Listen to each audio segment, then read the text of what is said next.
the ngejin pin na ka jayime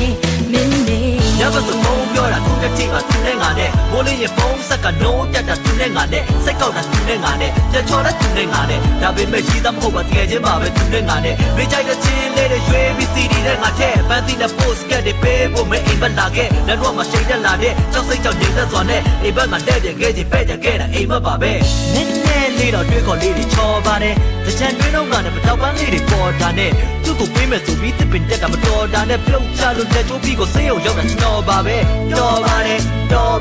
သူကတည်းကချီချူးလိုက်တော့လက်ချိုးခဲ့လို့တော်နာလဲကပြောပါတယ်ခေါ်ပါတယ်ဘော်ဒါရဲ့ဆိုပြီးသူချော့ပတ်တီးမှာပုံလေးဆွဲရင်စေးရုံ